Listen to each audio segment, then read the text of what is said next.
Bonjour à toutes et à tous, je suis Nathalie Commandeur, directrice commerciale chez Delaware et j'ai le plaisir aujourd'hui d'animer cette table ronde sur le futur de l'information dans l'entreprise.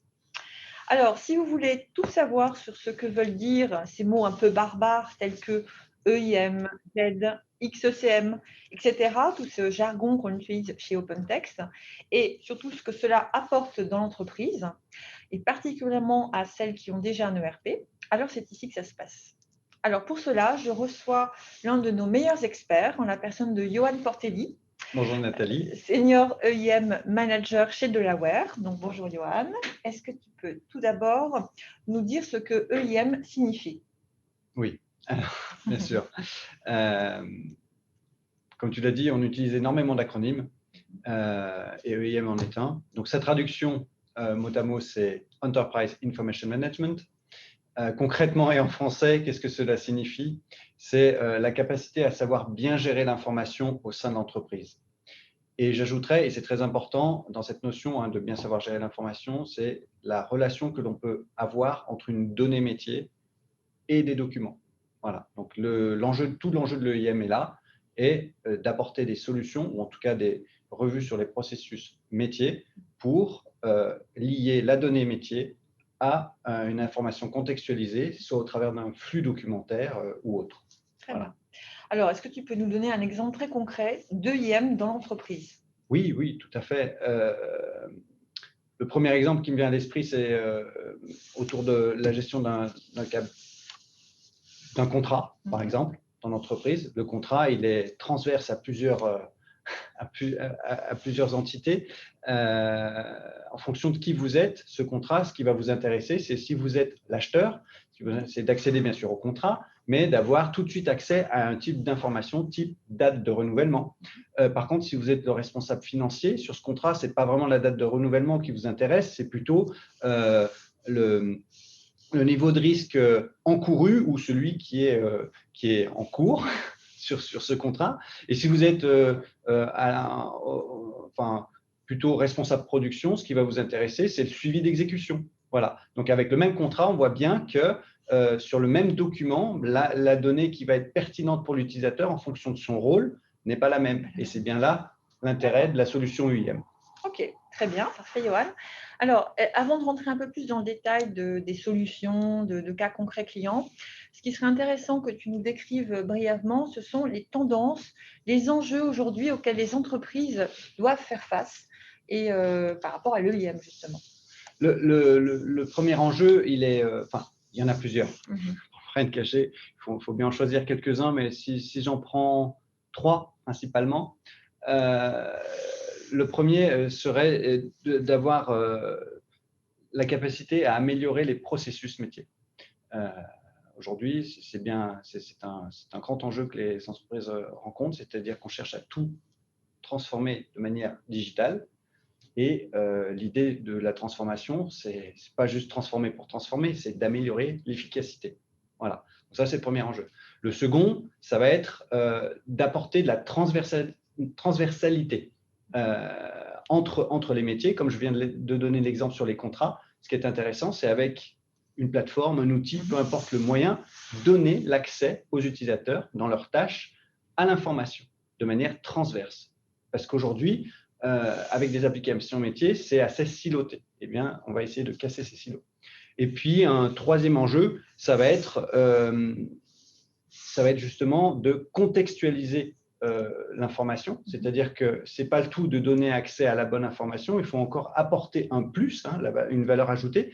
C'est-à-dire que lorsque je suis en train de contrôler une facture, ce qui m'intéresse, c'est de voir si ça correspond bien à un bon de commande, s'il y a eu un litige, s'il y a eu des avoirs, etc., s'il y a un contrat en cours, etc. Donc, c'est tout un ensemble d'informations qui vient de plusieurs systèmes ou d'applications métiers différentes. Et ce qui m'intéresse, c'est bien d'avoir tout le contexte. Voilà.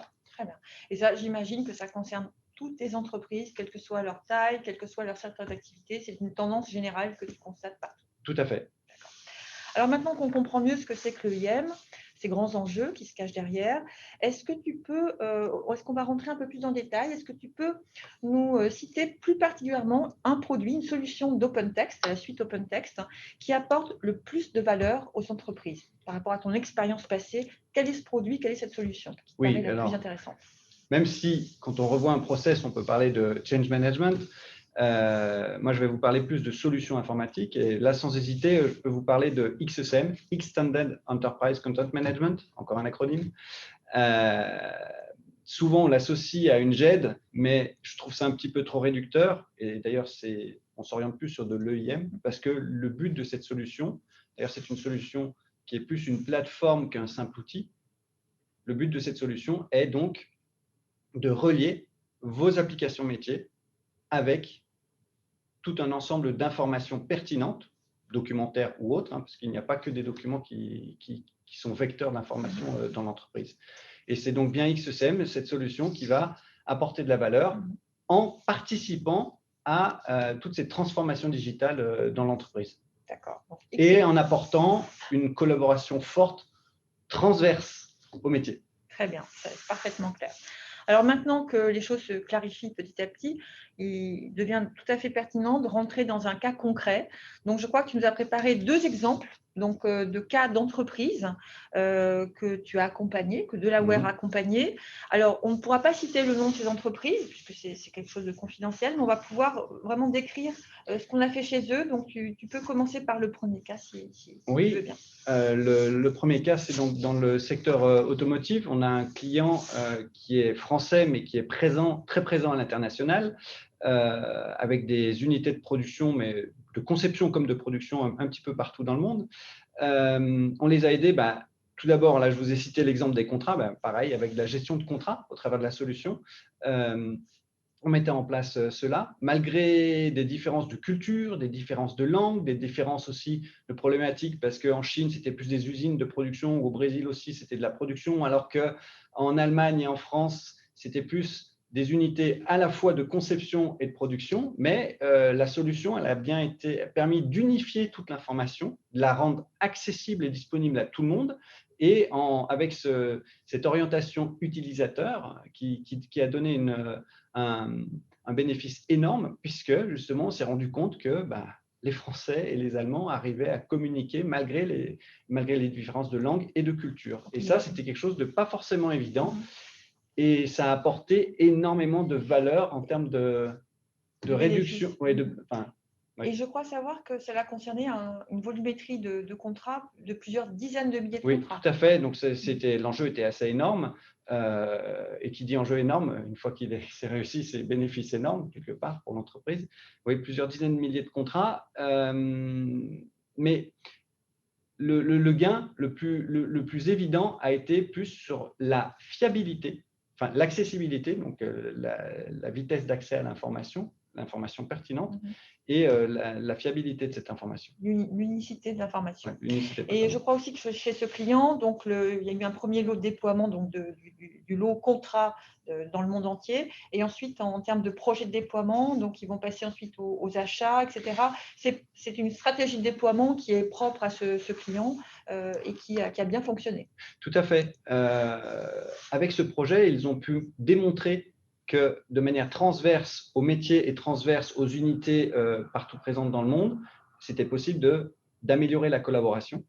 Donc, du coup, ils se sont dit, OK, ça a marché pour toute la partie contractuelle, et bien maintenant, on va étendre à d'autres parties du process. Et ils ont repensé d'autres processus qui sont là plus orientés production pour améliorer encore, améliorer l'efficacité de leur processus.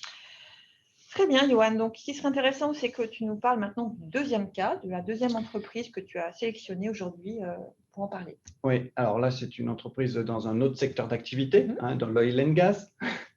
Donc, ce client a plusieurs problématiques qui est très commune à tous les clients, d'ailleurs, pas que du secteur oil and gas, de tout secteur, mais une problématique bien connue. À la fois, quand on est dans ce milieu-là et que l'on fait de la conception, c'est-à-dire qu'on va concevoir pour produire des unités industrielles, donc il y a toute une partie plus gestion de projet, engineering, où on va vraiment avoir besoin de piloter, cadrer, produire du document de conception. Donc, c'est vraiment une partie du process où là, XCM qui a été mis en place a apporté énormément de choses. Je vais expliquer juste un petit peu après. Et puis, l'autre pan aussi, qui est en termes de problématique, qui est intéressant, c'est qu'une fois qu'on a validé la conception d'un produit industriel, il faut le produire, il faut le construire. Et donc, qui dit le construire, il va falloir suivre sa construction. Donc, c'est la partie opération. Et là aussi, de grands enjeux sont toujours attendus parce que on fait appel à énormément, tout comme dans la partie engineering, on fait appel à énormément d'acteurs externes, des sous-traitants. On a besoin d'échanger une grosse masse documentaire de manière très sécurisée. On a besoin aussi de réactivité. On a besoin de piloter les délais pour l'acheminement donc des matières premières, pour suivre la production. Enfin bref. De fiabilité, de voilà, sécurité. Tout à fait. Et donc, je ne veux pas dire qu'on n'a pas le droit à l'erreur, quelle que soit l'entreprise, on n'a pas le droit à l'erreur, mais on sent bien que pour avoir des bénéfices, il faut vraiment être très structuré et c'est ce qui peut apporter ce type de solution. Très bien. Voilà. Alors maintenant, une question, parce qu'au travers de ces deux exemples très concrets, certainement que les entreprises qui nous écoutent derrière l'écran se posent, en tout cas certaines d'entre elles, qu'est-ce qui se passe avec l'ERP? Parce que je crois que dans le premier cas, l'entreprise dans l'automotive que tu citais s'adossait à un ERP avec des processus déjà bien établis. Donc, XCM est venu les structurer un petit peu plus. Et puis, dans le deuxième cas, il n'y avait pas vraiment d'ERP sur les processus. Et là, XCM est venu compenser d'une certaine manière un déficit de processus. Donc, est-ce que la compréhension est la bonne? Est-ce que c'est bien ça? C'est bien ça. Mais déjà, ce qu'il faut avoir en tête, c'est que XCM n'est pas dédié à une application métier de type ERP. Donc, ça marche avec tous les ERP. Tous les ERP, SAP comme d'autres, on est d'accord, mais pas seulement. C'est-à-dire que c'est une solution, le X, c'est pour Extended. Voilà, donc dans la traduction de l'acronyme, qui dit Extended, c'est-à-dire qu'on va chercher à accrocher, relier, intégrer, peu importe la terminologie, cette solution aux applications métiers. Et ça peut être votre ERP, mais ça peut être d'autres applications métiers qui sont utilisées par les métiers. Ça peut être Office 365, ça peut être Salesforce, ça peut être SuccessFactors, par exemple. Donc, si on est dans une problématique plus RH qu'on a envie de rendre, on va utiliser XCM avec SuccessFactors, etc. Voilà. Donc, c'est ça qui est intéressant. Donc, déjà, ce n'est pas restrictif à un ERP. C'est vraiment l'idée, c'est on se relie, on s'intègre à une donnée métier pour étendre, apporter ce que l'on appelle une contextualisation. La contextualisation, difficile à dire ce mot, contextualisation documentaire, c'est-à-dire j'ai une donnée métier qui est la source, on sait que c'est la bonne donnée, par contre, qu'est-ce que je peux y apporter comme contexte pour apporter du confort à l'utilisateur? Très bien, voilà. Ça me paraît tout à fait clair. Et alors, la question qui suit, c'est est-ce que XCM peut remplacer un outil de BI? Puisque tu as dit que ça apportait de l'information, de la contextualisation aux utilisateurs avec une forme de données en temps réel, d'aide à la décision. Est-ce que ça peut remplacer un outil de BI? Non, pas complètement. Par contre, ça donne des premiers éléments. C'est-à-dire qu'effectivement, dans ce type de plateforme, on est capable de mettre en place des sortes de widgets avec des KPI, effectivement, qui vont permettre aux utilisateurs d'aller plus vite dans leur process. Ça permet effectivement de concentrer, capitaliser de l'information pour valider ou invalider des décisions, mais au sein d'un workflow. Donc, c'est-à-dire qu'on est au sein d'un processus. Donc, l'overview plus global que peut apporter un outil de BI pourrait être là, mais ce n'est pas l'enjeu principal de l'outil. Mais ceci étant, c'est une petite partie, c'est un bon démarrage. Oui, je crois que le message est passé. Alors, maintenant qu'on a compris ces exemples, le RP, la BI, comment XCM fonctionne avec tout ça, comment Delaware a répondu, comment Delaware a accompagné ces entreprises dans la mise en œuvre de la solution XCM d'OpenText? Delaware, on est intégrateur de solutions informatiques, donc je pourrais parler comme d'habitude de projets dits informatiques. Donc, on rencontre le client, on fait avec lui des ateliers pour analyser et définir vraiment le besoin. Et surtout, ce qui est important, ce n'est pas se dire comment on va mettre en place la solution, c'est étudier quel process on va attaquer en premier. Il y a un ordonnancement. Sur ce process, est-ce qu'on le repense complètement en le pensant intégralement digital, comme on dit aujourd'hui, ou est-ce qu'on se dit non, on va travailler sur une partie du processus, etc. Donc, on est vraiment orienté sur une analyse, là aussi une conception autour du besoin, mais sur le process métier. Ce n'est pas la solution qui est le driver, c'est le process métier qui est important. Alors évidemment, il faut connaître un peu ce que la solution va pouvoir apporter pour aider à redéfinir ou optimiser le processus. Donc voilà, c'est vraiment la différence. Donc c'est un projet informatique, certes, classique d'implémentation d'une solution de type logiciel, mais avec énormément de travail en amont sur la bonne gestion de l'information pour repenser un petit peu, optimiser, repenser le processus métier. Très bien. Et donc, ce qu'on a apporté en tant que Delaware, c'est ça, c'est notre connaissance, bien sûr, de ce type de produit et notre expertise sur les métiers de nos clients pour repenser les processus. Parfait, Johan. Alors, tu côtoies régulièrement des utilisateurs de la solution, donc chez nos clients, dans les entreprises, etc., dans le monde entier. Oui. Et la question que je te pose, c'est si tu dois être le porte-parole de ces utilisateurs, quels sont, en tant qu'usage de la solution XCM, les principaux bénéfices que tu en as tirés? Alors, moi, non. Mes clients, oui. Tu es leur porte-parole. Voilà. Non, le principal bénéfice, il est bien sûr, ce qui est attendu, c'est, on parle souvent de retour sur investissement.